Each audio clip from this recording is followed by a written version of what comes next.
మిత్రులారా, మనందరం అమ్మవారి యొక్క నివాస స్థానమైన మణిద్వీపానికి చూడడానికి వెళుతూ మెల్లిగా 5 ప్రాకారాల్ని చూసేమండి.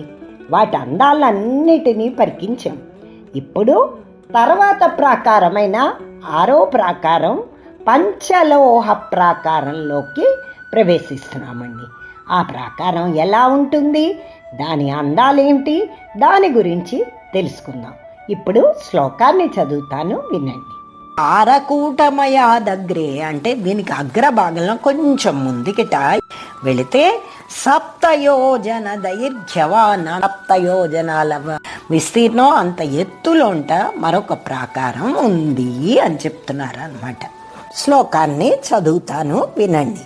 పంచలోహాత్మక సాలో మధ్యే మందారవాటిక నానా పుష్పలతా కీర్ణ నానా పల్లవ శోభిత. 6వదైన కోట ఏంటండి? పంచలోహాలతో నిర్మించబడి ఉందిట. అంటే ముందు చెప్పబడ్డ 5 ప్రాకారాల తాలూకు మెటల్స్ ఉన్నాయి కదండి, అవి ఏమిటేంటి? 5 ప్రాకారాల మెటల్స్. ఒకటి ఇనుము, రెండవది కాంస్యం, కాంస్యం అంటే కంచు, 3వది రాగి, 4వది సీసం, 5వది ఇత్తడి. ఈ 5 లోహాలతోని కలిపిన ప్రాకారం ఇదిటండి. అందుకే దీన్ని పంచలోహ ప్రాకారం అన్నారు. అయితే ఈ పంచలోహ ప్రాకారానికి లాస్ట్ ప్రాకారమైన ఇత్తడి ప్రాకారానికి మధ్యలో ఉంటండి మందార వాటిక ఉందిటండి. అంటే మందార వనం ఉన్నట్ట. అది ఎలా ఉందిట?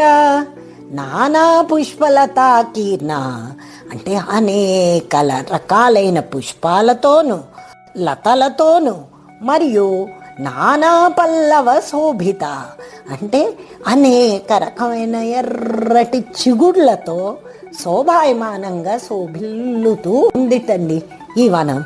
అయితే తర్వాత ఏంటి? అధిష్టాతాత్ర సంప్రోక్త శరదృతురనామయ ఈశలక్ష్మీరుజ్జలక్ష్మీర్ద్వే భార్యే తస్య సమ్మతే.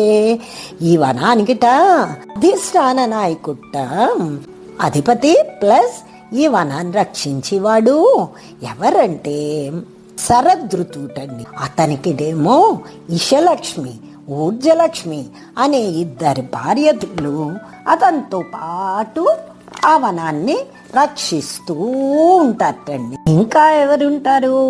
నానా సిద్ధా వసంత్యత్ర సాంగనా సపరిచ్ఛదా అంటే అనేక మంది సిద్ధులుట వారి భార్యలతో కలిపి మరియు వారి పైవారంతో కలిపి తత్ర అంటే అక్కడ వసంతి అంటే నివసిస్తారటండి. ఇదండి 6వ ప్రాకారం యొక్క వర్ణన. బాగుంది కదా? ఈ వీడియో కానీ మీకు నచ్చినట్టయితే తప్పకుండా లైక్ చేసి సబ్స్క్రైబ్ చేస్తారని ఆశిస్తున్నానండి.